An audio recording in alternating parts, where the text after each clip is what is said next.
जय बोलो देवादिदेव एकहजार श्री भगवान महावीर स्वामी की जय जय जय। परम पूज्य आचार्य गुरुवर श्री विद्यासागर जी महाराज की जय जय जय। चारित्र चक्रवर्ती 108 आचार्य श्री शांति सागर जी महाराज की जय जय जय। बोले परम पूज्य मुनि श्री प्रमाण सागर जी महाराज के, मुनिवर निर्विक सागर संधान सागर जी महाराज के नमोस्तु गुरुवर नमोस्तु। जीवन को ऊंचा उठाने वाली उदात्त भावनाओं की चर्चा विगत दिनों से आप सबके मध्य चल रही है। 16 कारण भावनाएं वे भावनाएं जो हमारे साधारण जीवन को असाधारण बना देते हैं, जिनके बदौलत हम अपने जीवन को उच्च शिखर तक पहुंचाने में समर्थ हो सकते हैं।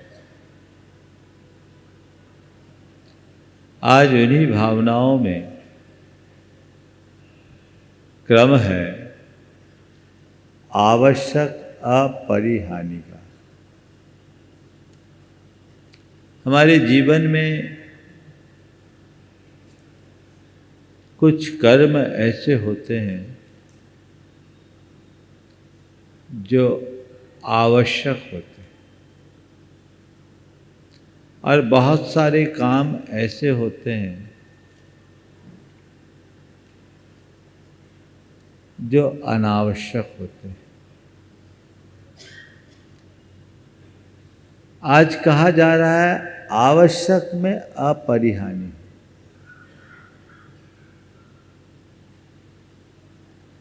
मतलब आवश्यक को छोड़ो मत और अनावश्यक को छेड़ो मत। हम लोग आवश्यक को छोड़ देते हैं और अनावश्यक को छेड़ते रहते हैं। हमें देखना है कि हमारे जीवन के लिए क्या आवश्यक है,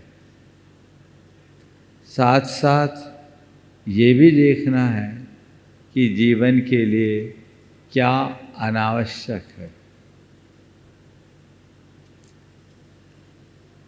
आप देखिए आपके जीवन के लिए क्या क्या आवश्यक है।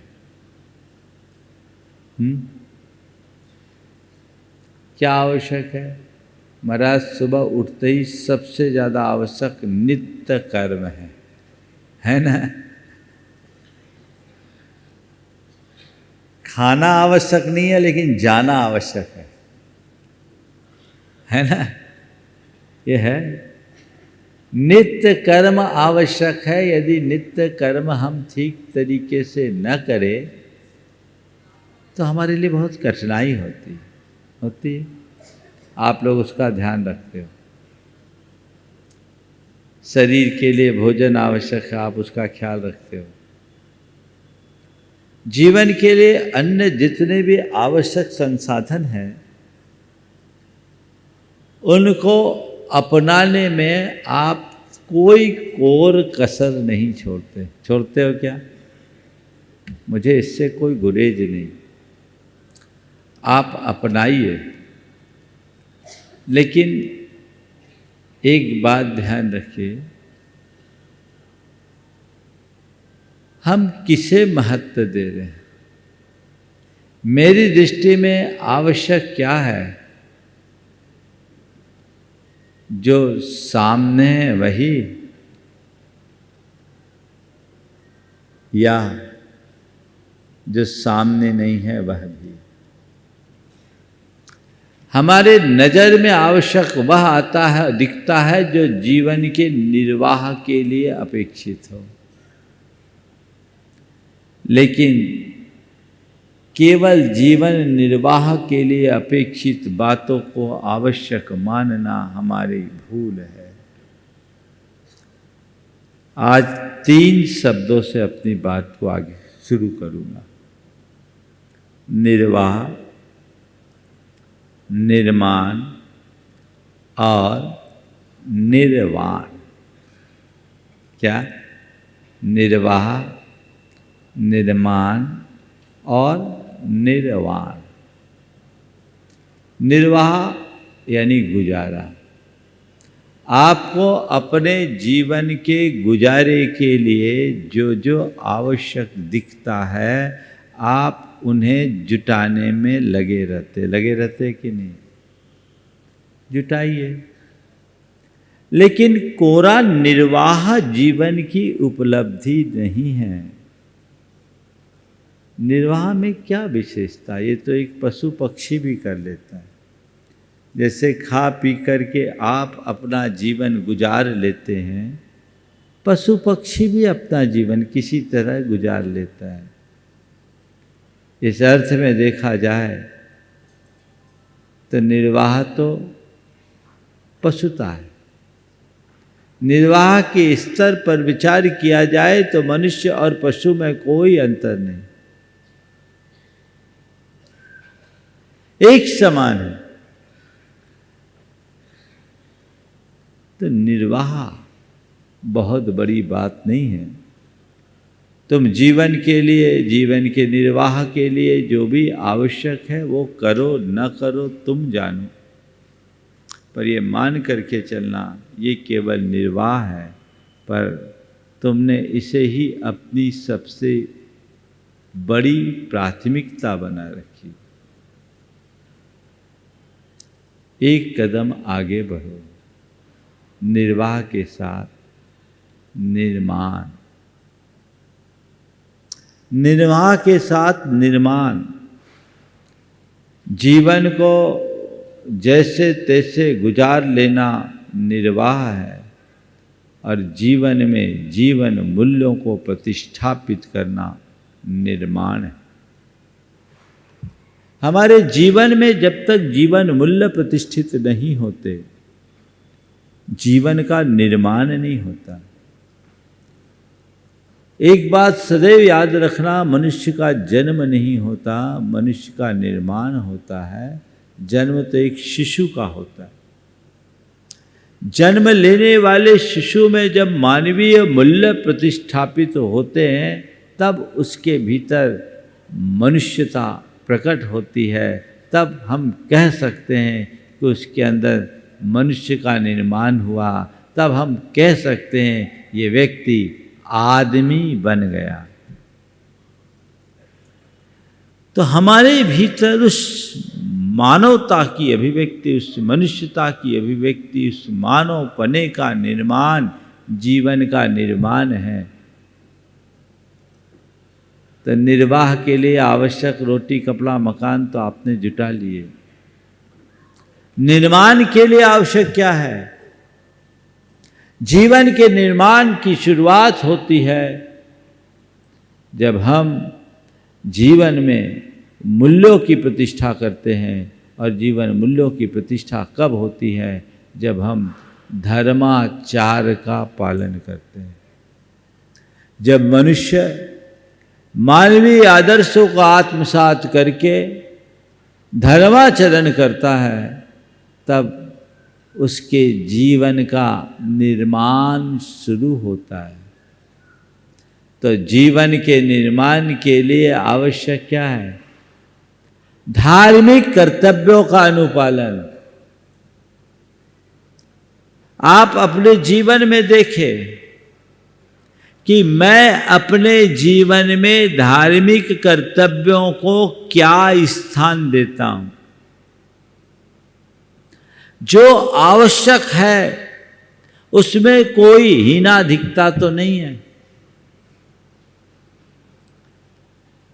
अगर आप एक धर्मी हो तो मेरा धर्मीपना बने रहे उसके लिए कुछ आवश्यक कर्तव्य अपनाना जरूरी है। हम लोग मुनि हैं तो हम मुनियों के लिए कहा गया कि तुम अपने मुनि पने को बनाए रखना चाहते हो, तुम अपने भीतर के मुनि का निर्माण करना चाहते हो, तो बाकी काम करो या न करो, 6 आवश्यक जरूर करना। ये आवश्यक है मुनि के लिए जो सर्वत्यागी है, कि ये मुनिपन के निर्माण का आधार है और उसमें कोई हीना अधिकता कमी नहीं होनी चाहिए, अधिकता भले हो जाए। इसका नाम है आवश्यक अपरिहानी। वो है 6 आवश्यक: वंदना, स्तुति, प्रतिक्रमण, प्रत्याख्यान, कायोत्सर्ग और सामायिक। ये 6 आवश्यक मुनि नित्य करते हैं। इनके करने से हम लोगों का मुनिपना बना रहता है। इन 6 आवश्यकों से ही मुनित्व का निर्माण होता है। इसमें कोई कमी मत करो।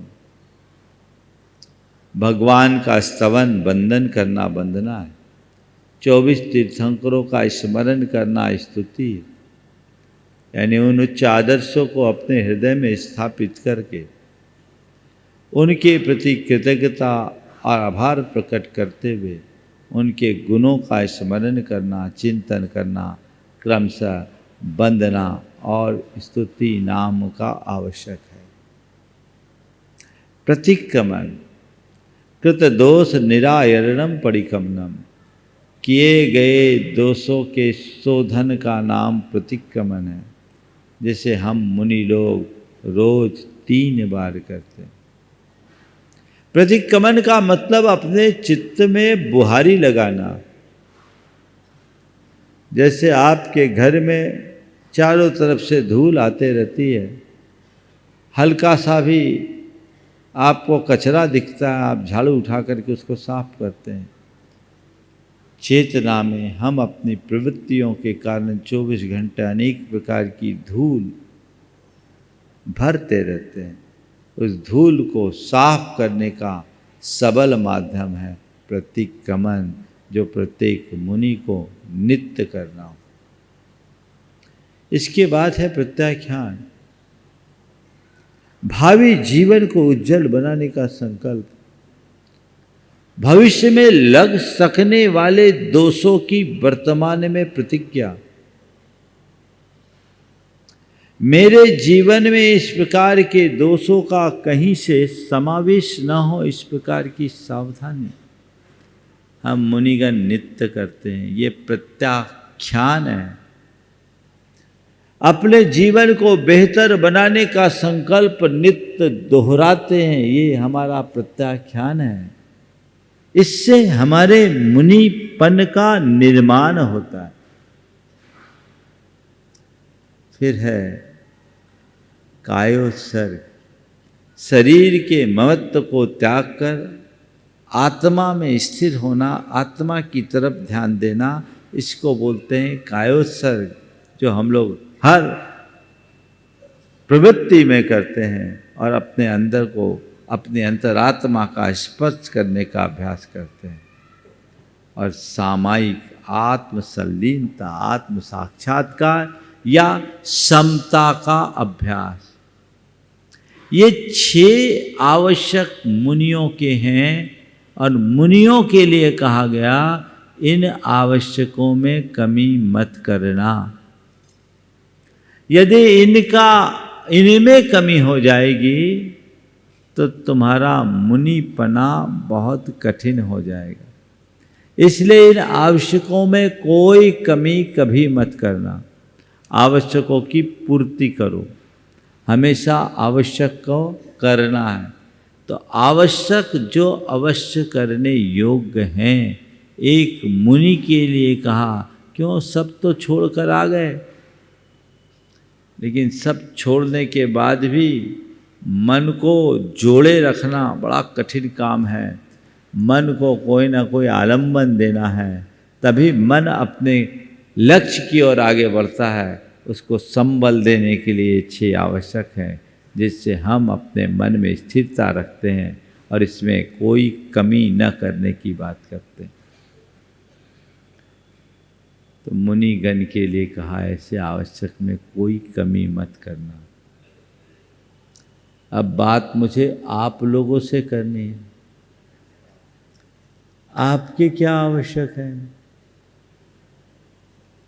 आपके क्या आवश्यक है? कोई आवश्यक आपने तय किए? हाँ, क्या तय किए? महाराज हमारा तो एक ही आवश्यक है, वो है गोरख धंधा, है ना। गोरख धंधा से बचो, मुड़ो। शास्त्रों में गृहस्थों के भी 6 आवश्यक बताए। देव पूजा, गुरु उपास्ति, स्वाध्याय, संयमस्तप, दानम चेति, गृहस्थानाम सत्कर्माणि दिने दिने। जब मुनियों को ऐसे आवश्यक बताएं उनके मुनि पने को बनाए रखने के लिए, तो तुम गृहस्थ हो, धर्मी हो, श्रावक हो, तुम्हारे गृहस्थ पने, तुम्हारे धर्मी पने या तुम्हारे श्रावक पने को टिकाए रखने के 6 आवश्यक हैं। देव पूजा, भगवान की पूजा वंदना करो।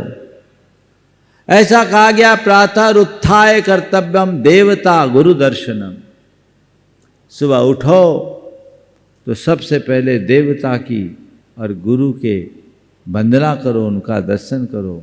साक्षात हो तो ठीक है, साक्षात ना हो तो परोक्ष में आँख खोलते ही देवता यानी भगवान और गुरु का स्मरण करो, उनकी वंदना करो, उनके प्रति अपना कृतज्ञता भरा आभार पूर्ण नमन अर्पित करो कि आज आपकी कृपा से मुझे जीवन का यह नया दिन मिला है। आपके चरणों में कोटि कोटि वंदन, कोटि कोटि आभार। और फिर अपने नित्य की क्रियाओं से निर्वृत्त होकर उनके दर्शन को जाओ, उनकी वंदना के लिए जाओ। भगवान की पूजा जीवन में एक आध्यात्मिक संचार उत्पन्न करती। फिर कभी अवसर मिलेगा तो इन 6 आवश्यकों पर विस्तार से चर्चा करूंगा, लेकिन ये आपका आवश्यक कर्म है। आप इसको कितना बल देते हो ये आपको देखना है। बोलो, मंदिर जाना आपके लिए आवश्यक है? भगवान की पूजा करना आपका आवश्यक कर्म है? कुछ लोग हैं जिनका यह आवश्यक कर्म है, और बहुत से लोग ऐसे भी हैं, चले गए तो ठीक, न चले तो ठीक, बस उसे ही बदलना। गुरुओं की उपासना आवश्यक है, इसे करो, इसमें ढील मत दो। एक धर्मी की यही विशेषता है कि उसके धार्मिक कर्तव्य उसके सर्वोच्च प्राथमिकता होती है। मुझे इन्हें करना ही है, सब काम हो जाता है यदि हम अपनी प्राथमिकताएं ठीक कर लें। आप लोग तो बहाना बना लेते, बहाना नहीं बनाना।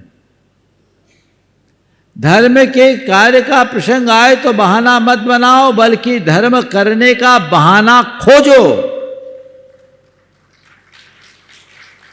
कोई मौका आ जाए, किसी बहाने धर्म कर लो, क्योंकि इसमें जीवन का निर्माण है, और निर्माण ही नहीं, आगे चलकर इसी से जीवन का निर्वाण है, और इसमें ही हमारा कल्याण है।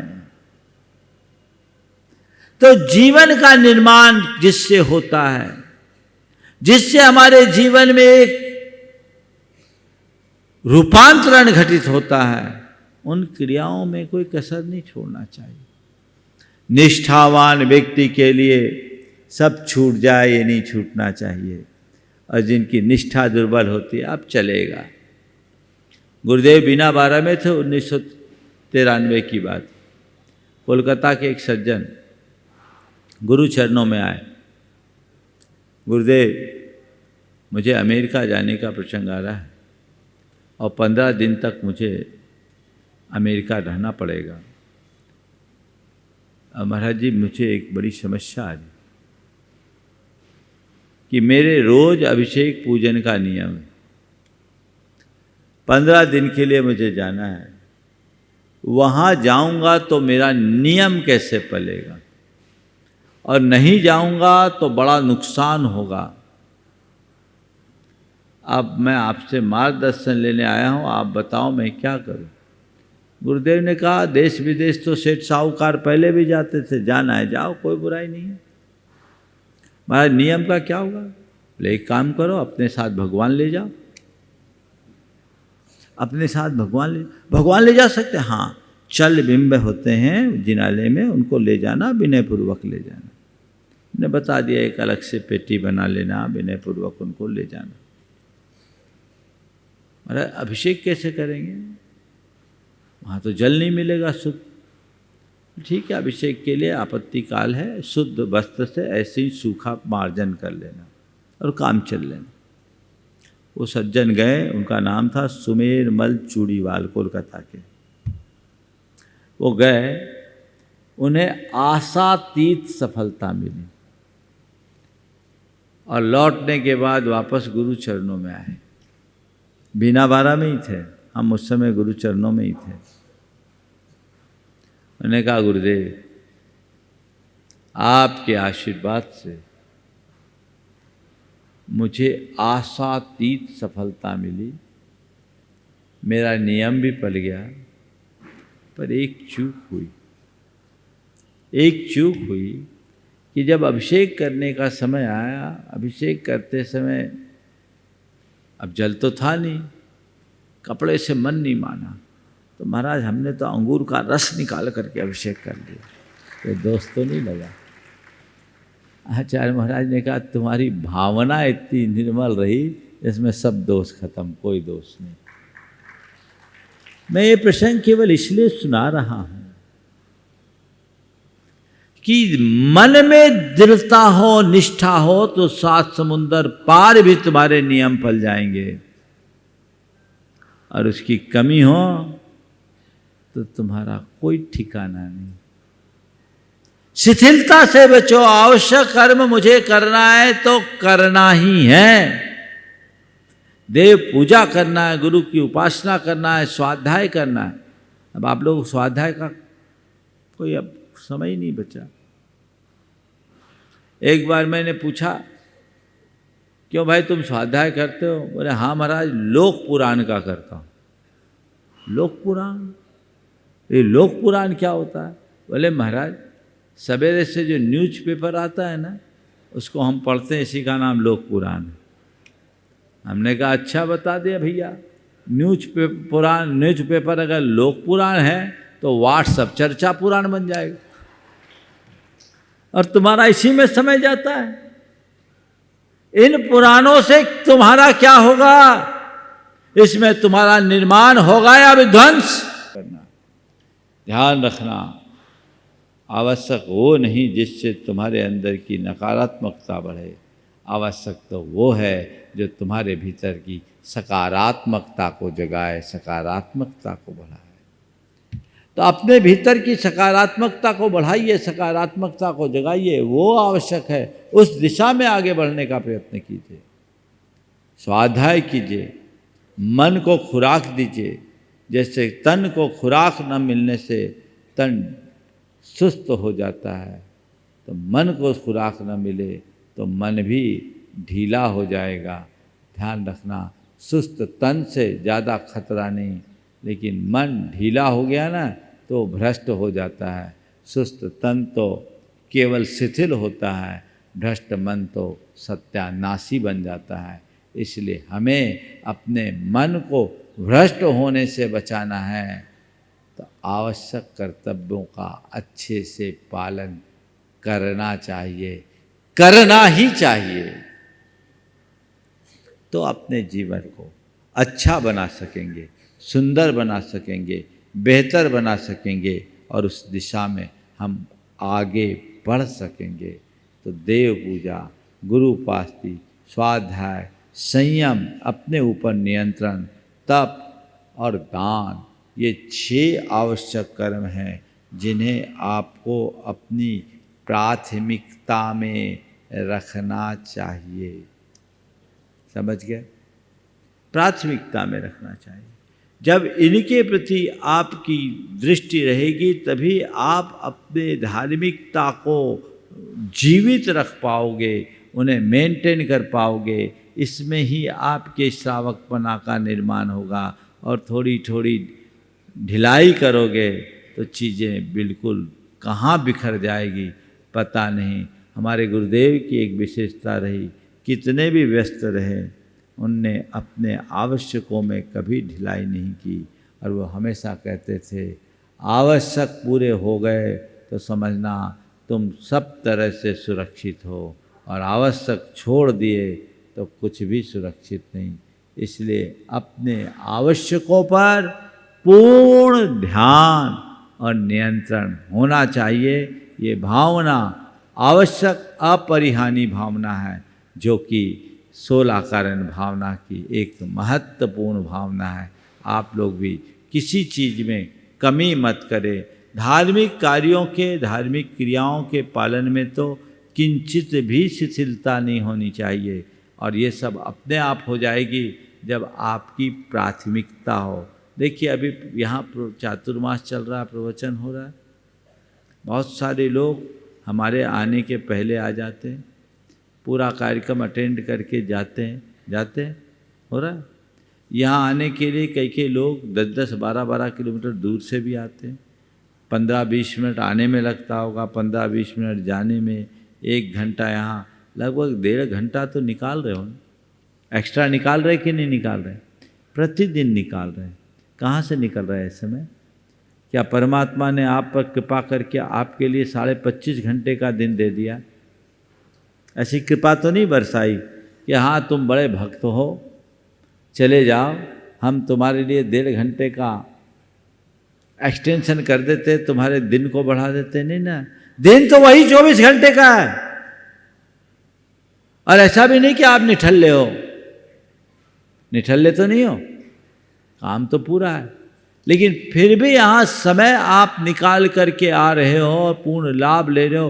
क्यों? क्योंकि आपने अपनी प्राथमिकता बदल दी और इसे अपनी सर्वोच्च प्राथमिकता में रख दिया। और काम हो या ना हो, प्रवचन में जाना मेरा आवश्यक है। टॉप प्रायोरिटी पे रख दिया। आ गए, खींचे चले आते हैं, टाइम मिलाकर आते हैं। तो जिनकी प्रायोरिटी में वो टाइम मिलाकर आते हैं, जिनकी प्रायोरिटी थोड़ी धीमे, आप पहुंच जाएंगे। महाराज के प्रवचन तो 9:25 तक होते हैं, आखिरी में भी पहुंच जाएंगे तो होगा। आ रहे हैं ना कुछ महानुभाव, लास्ट में भी चले जाएंगे, कम से कम दर्शन तो मिल ही जाएंगे। ये क्या है? प्रायोरिटी की कमी। अब मेरी बात सुनकर कल से फिर महाराज ने टोक दिया लास्ट में, आप तो हम जाएंगे नहीं। ऐसा नहीं बोल रहा हूँ, हमने तो इसलिए तुम्हें इंजेक्शन लगाया कि कल से थोड़ा समय पे आ जा। उपदेश हमेशा ऊपर उठने के लिए दिया जाता है, नीचे गिराने के लिए नहीं है, ध्यान रखना। आगे बढ़ने के लिए, पीछे ढकेलने के लिए नहीं। तो आगे बढ़ना है, चलते जाना है, अपनी प्राथमिकता को बदलना है। अब महाराज फुर्सत मिले तब तो फुर्सत ही नहीं मिलती। ध्यान रखना, फुर्सत कभी मिलेगी नहीं, फुर्सत कभी मिलेगी भी नहीं। और फुर्सत मिल जाए तो बहुत खतरनाक है ये फुर्सत। समझ गए ना? फुर्सत जल्दी मिलती नहीं, और फुर्सत मिल जाए तो बहुत खतरनाक है, क्योंकि फुर्सत स्त्रीलिंग है, स्त्री मिल जाए तो खतरनाक होती है। इसलिए फुर्सत मिलने की प्रतीक्षा मत करो, फुर्सत निकालने की बात करो। क्या बोल रहा हूँ? फुर्सत को निकाल दो। नाराज मत हो ना आप लोग, ये प्रतीकात्मक है, नहीं तो कहे कि इन लोगों को निकाल दें। ये फुर्सत नहीं है, ये तो आप लोगों की पावर हाउस है। ठीक है ना?